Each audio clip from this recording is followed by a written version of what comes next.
Hello, hi every one.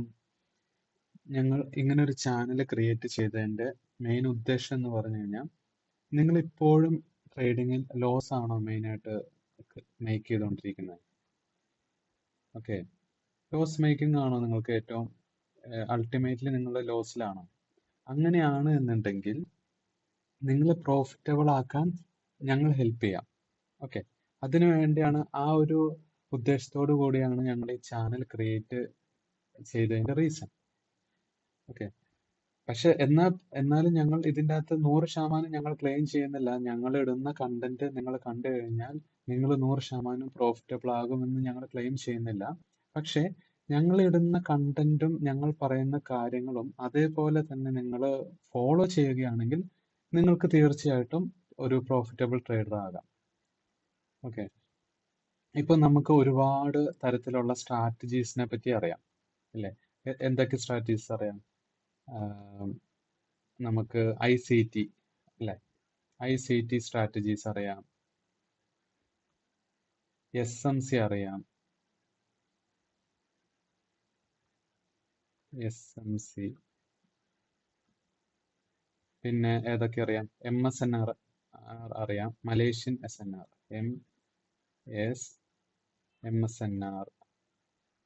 MSNR strategy മലേഷ്യക്കാർ use ചെയ്യുന്ന support and resistance സ്ട്രാറ്റജിയാണ് ഇത്. ദെൻ പിന്നെ എന്തൊക്കെ അറിയാം? Chart patterns, head and shoulder, ഇങ്ങനെ കുറെ ചാർട്ട് പാറ്റേൺസ്, അതേപോലെ തന്നെ candlesticks patterns, moving average strategy, moving average crossover strategy, അല്ലേ? പിന്നെ വേറെ ഏതൊക്കെ അറിയാം? മാറ്റി, സ്റ്റൊക്കാസ്റ്റിക്സ്, അങ്ങനെ കുറെ സ്ട്രാറ്റജീസ് നമുക്കറിയാം. നമ്മളിപ്പോൾ ട്രേഡിങ്ങിൽ, ഇപ്പൊ നിങ്ങൾ ട്രേഡിങ്ങിൽ ഒരു 1 ഇയറിൽ മുകളിൽ ആയിട്ടുണ്ട് എന്നുണ്ടെങ്കിൽ ഈ എല്ലാ സ്ട്രാറ്റജീസും നിങ്ങൾ അറിഞ്ഞിട്ടുണ്ടായിരിക്കും. അറ്റ്ലീസ്റ്റ് ജസ്റ്റ് എന്താണെന്ന് അറിഞ്ഞിട്ടെങ്കിലും ഉണ്ടായിരിക്കും. പക്ഷെ ഇത്രയും സ്ട്രാറ്റജീസ് അറിഞ്ഞിട്ട് പോലും നമ്മൾ സ്റ്റിൽ സ്ട്രഗ്ലിംഗ് ആണ്, സ്റ്റിൽ ലോസിൽ തന്നെയാണ്. അപ്പൊ എന്തിന്റെ ആയിരിക്കും പ്രശ്നം? നിങ്ങളൊരു സ്വയം ഇവാലുവേറ്റ് ചെയ്ത് നോക്കിയിട്ടുണ്ടോ എന്താണ് പ്രശ്നം എന്നുള്ളത്? സ്ട്രാറ്റജിയുടെ പ്രശ്നമാണോ അതോ വേറെ എന്തെങ്കിലും ഇഷ്യൂസ് ആണോ? നിങ്ങൾ ചിന്തിച്ചിട്ടുണ്ടോ? സ്ട്രാറ്റജിയുടെ പ്രശ്നം അല്ല. കാരണം നമുക്കിപ്പോ ഒട്ടുമിക്ക എല്ലാ സ്ട്രാറ്റജീസും നമ്മൾ പഠിച്ചിട്ടുണ്ട്. എന്നിട്ടും ലോസ് ആണെങ്കിൽ പിന്നെ സ്ട്രാറ്റജിയുടെ ഇഷ്യൂ അല്ലല്ലോ. നമ്മുടെ മെയിൻ ആയിട്ട് വരുന്ന സൈക്കോളജി അല്ലെങ്കിൽ ഇമോഷണൽ ഇഷ്യൂ അല്ലേ? ഇത് നമുക്ക് ഭൂരിഭാഗം ആൾക്കാർക്ക് അറിയുകയും ചെയ്യാം. നമ്മുടെ ഇമോഷൻ തന്നെയാണ് ഇവിടെ കൂടുതലായിട്ട് വർക്ക് ആവുന്നത്, ഇമോഷൻ തന്നെയാണ് ഇഷ്യൂ വരുന്നതെന്ന് അറിയാം. അതാണ് മിസ്റ്റേക്ക് എന്നും നമുക്ക് എല്ലാവർക്കും അറിയാം. എന്നിട്ടും നമ്മൾ ഈ സെയിം മിസ്റ്റേക്ക് റിപ്പീറ്റ് ചെയ്യുകയല്ലേ ചെയ്യുന്നത്? ചിന്തിച്ചിട്ട് ഉണ്ടോ നിങ്ങൾ? ഇപ്പോ ഓവർ ട്രേഡ് ചെയ്യുന്നത് മിസ്റ്റേക്ക് ആണ് എന്നുള്ളത് നമുക്കറിയാം. എന്നിട്ടും നമ്മൾ ഈ ഓവർ ട്രേഡ് തന്നെയല്ലേ ചെയ്തുകൊണ്ടിരിക്കുന്നത്, അല്ലേ?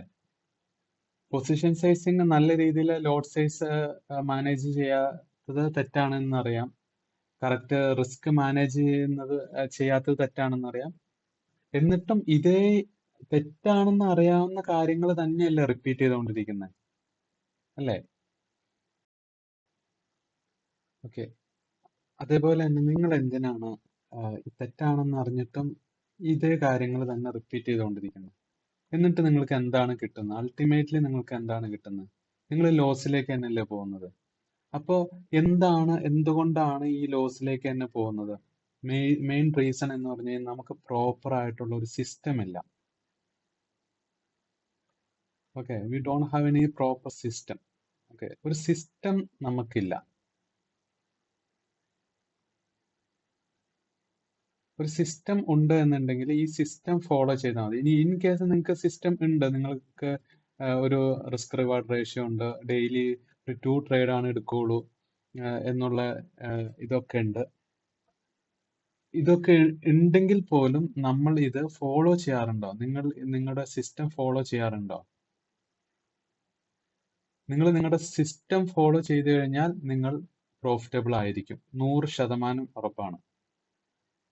100% ഉറപ്പാണ്. നിങ്ങൾ സിസ്റ്റം ഫോളോ ചെയ്ത് കഴിഞ്ഞാൽ നിങ്ങൾ പ്രോഫിറ്റബിൾ ആയിരിക്കും. പക്ഷെ ഈ സിസ്റ്റം ക്രിയേറ്റ് ചെയ്ത് വെച്ചിട്ടാണെങ്കിലും നിങ്ങൾ അത് ഫോളോ ചെയ്യില്ല. അവിടെയാണ് മെയിൻ മിസ്റ്റേക്ക് വരുന്നത് എല്ലാവരുടെ. ഓക്കെ, പിന്നെ സ്ട്രാറ്റജിയിൽ ഇപ്പൊ കുറെ സ്ട്രാറ്റജിയുടെ പേര് പറഞ്ഞു. ഈ സ്ട്രാറ്റജികൾ എല്ലാം മാർക്കറ്റിൽ വർക്കാവും. നിങ്ങൾ ഏറ്റവും ഏറ്റവും simple things work on market. ഏറ്റവും ചെറിയ കാര്യങ്ങളും മാർക്കറ്റിൽ വർക്കാവും. ഇപ്പൊ SMC വർക്കാവും, MSNR വർക്കാവും, അങ്ങനെ എല്ലാം മാർക്കറ്റിൽ വർക്കാവും. പക്ഷെ എല്ലാം എപ്പോഴും വർക്കാവില്ല. ഓക്കെ, എല്ലാ സ്ട്രാറ്റജിയും എപ്പോഴും മാർക്കറ്റിൽ വർക്കാവില്ല. അപ്പോൾ അതിനാണ് നമ്മൾ ഒരു സിസ്റ്റം ക്രിയേറ്റ് ചെയ്യുന്നത്. ചില ആൾക്കാർക്ക് ലോസ് അടിക്കാൻ പാടില്ല. ലോസ് അക്സെപ്റ്റ് ചെയ്യാനുള്ള മടി കൊണ്ട് സ്റ്റോപ്പ് ലോസ് വയ്ക്കാതിരിക്കും. ഇൻ കേസ് സ്റ്റോപ്പ് ലോസ് വച്ചാൽ പോലും സ്റ്റോപ്പ് ലോസ് നേരെ നീക്കി താഴത്തേക്ക് ഇറക്കിക്കൊണ്ടുവരും, മാർക്കറ്റ് ഡൗണിലേക്കാണ് വരുന്നതെങ്കിൽ. ചെറിയ ലോസിന് പകരം വലിയ ലോസ് ആക്കും. ഇതൊക്കെ നമ്മുടെ അൾട്ടിമേറ്റ്ലി ഇമോഷന്റെ പ്രശ്നമാണ്. ഇതൊക്കെ ചെറിയ ലോസ് ആണ് ഇവിടെ വരുന്നുള്ളൂ. ഈ ലോസ് അക്സെപ്റ്റ് ചെയ്യാനുള്ള മടി കൊണ്ട് വലിയ ലോസിലേക്ക് കൊണ്ടുപോകും. ഓക്കെ, ഇങ്ങനത്തെ കാര്യങ്ങൾ കൊണ്ടാണ് നമ്മൾ മെയിൻ ആയിട്ട് ലോസിൽ തന്നെ പോകുന്നത്. ഈ കാര്യങ്ങളൊന്ന് ചേഞ്ച് ചെയ്ത് നോക്കി. നിങ്ങൾ നിങ്ങളെ തന്നെ ഒന്ന് ഇവാലുവേറ്റ് ചെയ്ത് നോക്കി. നിങ്ങൾ ജേർണൽ ചെയ്യാറുണ്ടോ? നമ്മൾ എടുക്കുന്ന ഓരോ ട്രേഡിന്റെയും ജേർണൽസ് ചെയ്യാറുണ്ടോ? എന്നിട്ട് ആ ജേർണൽസ് എടുത്ത് നോക്കാറുണ്ടോ? നമ്മൾ ഇന്നെടുത്ത ട്രേഡ് എന്തൊക്കെ റീസൺ കൊണ്ടാണ് നമ്മൾ എടുത്തത്? നമ്മുടെ മൈൻഡ് സെറ്റ്, ആ ട്രേഡ് എടുക്കുമ്പോൾ നമ്മുടെ മൈൻഡ് സെറ്റ് ഏത് രീതിയിലായിരുന്നു? മൈൻഡ് സെറ്റ് നമ്മൾ കുറെ അഗ്രസീവ് ആയിരുന്നോ, അതോ ഭയങ്കര ദേഷ്യത്തിലായിരുന്നോ, അത് കാം മൈൻഡ് സെറ്റ് ആയിരുന്നോ? ഇതൊക്കെ നമ്മൾ നോട്ട് ചെയ്യണം. എന്നാൽ മാത്രമാണ് ഒരു പ്രോഫിറ്റബിൾ ട്രേഡർ ആയിട്ട് നമുക്ക് മാറാൻ പറ്റുള്ളൂ. കാരണം നമ്മൾ ട്രേഡിംഗ് ആണ് ചെയ്യുന്നത്. ട്രേഡിംഗ് വേൾഡിലെ തന്നെ ഏറ്റവും റിസ്കി ബിസിനസ് ആണ്. ഇവിടെ ഒരു ഓവർനൈറ്റ് സക്സസ് ഇല്ല. And there is no holy grail strategy. ഇവിടെ 100% വിൻ റേറ്റ് ഉള്ള ഒരു സ്ട്രാറ്റജി ഇല്ല. അങ്ങനെ ആരെങ്കിലും പറയുന്നുണ്ടെങ്കിൽ അവര് കളവ് പറയുന്നതാണ്. ഓക്കെ, അപ്പൊ ഇത്ര റിസ്കി ബിസിനസ് ആണ് നമ്മൾ ചെയ്യുന്നത്. എന്നിട്ട് നമ്മുടെ തന്നെ മിസ്റ്റേക്കുകൾ കൊണ്ട് നമ്മള് ഹാർഡ് ഏൺ ചെയ്ത് ഉണ്ടാക്കിയ മണി കൊണ്ടുപോയി മാർക്കറ്റിന് കൊണ്ടുപോയി കൊടുക്കുന്നു. ഓക്കെ, ജസ്റ്റ് 0.01 ലോട്ടിൽ പ്രോഫിറ്റ് ആവാൻ പറ്റാത്ത ഒരാൾക്ക്, 0.01 ലോട്ടിൽ പ്രോഫിറ്റബിൾ ആവാൻ പറ്റാത്ത ഒരാൾക്ക് എങ്ങനെ 1 ലോട്ടിൽ പ്രോഫിറ്റബിൾ ആകും? പറ്റില്ലല്ലോ. അപ്പൊ നിങ്ങള്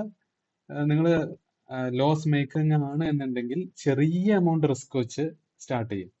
ചെറിയ എമൗണ്ട് റിസ്ക് വെച്ച് സ്റ്റാർട്ട് ചെയ്തിട്ട് ഒരു കൺസിസ്റ്റന്റ്ലി അത്യാവശ്യം ഒരു 1 മന്ത് 2 മന്ത് ഒക്കെ അത്യാവശ്യം പ്രോഫിറ്റ്, അൾട്ടിമേറ്റ്ലി പ്രോഫിറ്റിലാണ് എന്നുണ്ടെങ്കിൽ ചെറിയ രീതിയിൽ സ്കെയിലപ്പ് ചെയ്യും.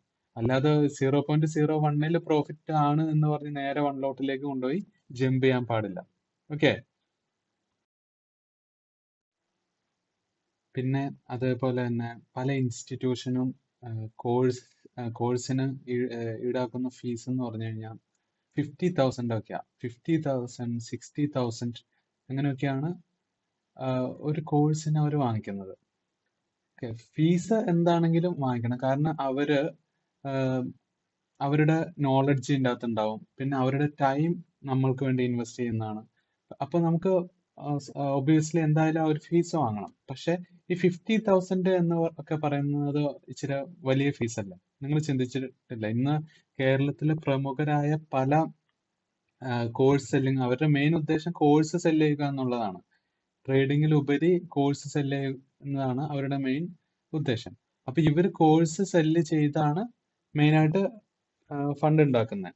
അപ്പോൾ പക്ഷെ ഈ സ്ട്രാറ്റജികൾക്ക് പല പേരുകളിടും. SMC അഡ്വാൻസ്ഡ് അല്ല, എന്ത് പേരായിക്കോട്ടെ, ഈ പേരിലൊന്നും പ്രത്യേകിച്ച് ഒരു കാര്യമല്ല. ഇതൊക്കെ സെയിം തന്നെയാണ്. ഇതൊക്കെ പിന്നെ നമുക്കൊരു മെന്ററിന്റെ ആവശ്യമുണ്ട് എന്നുണ്ടെങ്കിൽ ഒരു മെന്ററിന്റെ കീഴിൽ പഠിച്ചു കഴിഞ്ഞാൽ, നമ്മളിപ്പോ നോർമലി ഒരു 1 ഇയർ എടുക്കുന്നതെങ്കിൽ ഒരു മെന്ററിന്റെ കീഴിൽ ആണ് പഠിക്കുന്നതെങ്കിൽ അതിന്റെ ഒരു 10 ടൈംസ് ഫാസ്റ്റ് ആയിട്ട് നമുക്ക് പഠിക്കാൻ പറ്റും. കാരണം ഒരു മെന്ററിനെ സംബന്ധിച്ച് അയാൾക്ക് കറക്റ്റ് ആയിട്ട് അറിയാം എന്തൊക്കെ കാര്യങ്ങൾ ചെയ്യണം, എന്തൊക്കെ കാര്യങ്ങൾ ചെയ്യണ്ട എന്നുള്ളതൊക്കെ. പക്ഷെ നമ്മൾ സ്വയമായിട്ട് ഇത് കണ്ടുപിടിക്കാൻ നിൽക്കുവാണെങ്കിൽ നമ്മൾ എന്തായാലും കുറച്ച് ടൈം ഇൻവെസ്റ്റ് ചെയ്യേണ്ടി വരും. അപ്പൊ നിങ്ങൾ ഒരു കാരണവശാലും ഇങ്ങനെ ഹൈ ഫീസ് പറയുന്ന ഒരു സ്ഥലത്തും പോയി ജോയിൻ ചെയ്യരുത്. ഓക്കെ, അത് തെറ്റാണ്. കാരണം നമുക്ക് യൂട്യൂബിൽ തന്നെ അവൈലബിൾ ആണ്. അത്യാവശ്യം കണ്ടന്റ്സും നമുക്ക് പ്രോഫിറ്റ് ഉണ്ടാക്കാൻ പാകത്തിനുള്ള എല്ലാ കണ്ടന്റ്സും യൂട്യൂബിൽ തന്നെ അവൈലബിൾ ആണ്. ഓക്കെ ഓക്കെ അപ്പൊ നമുക്ക് നെക്സ്റ്റ് ക്ലാസ് മുതൽ നമ്മൾ ഓരോ കണ്ടന്റ്സ് അപ്ലോഡ് ചെയ്യുന്നതായിരിക്കും. നിങ്ങൾ 1,00,000 രൂപ അല്ലെങ്കിൽ 2,00,000 രൂപ കോഴ്സ് ഫീസ് ആണ് എന്ന് പറയുന്ന സ്ഥലത്തിനേക്കാളും അവർ കൊടുക്കുന്ന കണ്ടന്റ് ഏതാണോ അതിലും ബെറ്റർ കണ്ടന്റ് ആയിരിക്കും നമ്മൾ കൊടുക്കാൻ പ്ലാൻ ചെയ്തേക്കുന്നത്.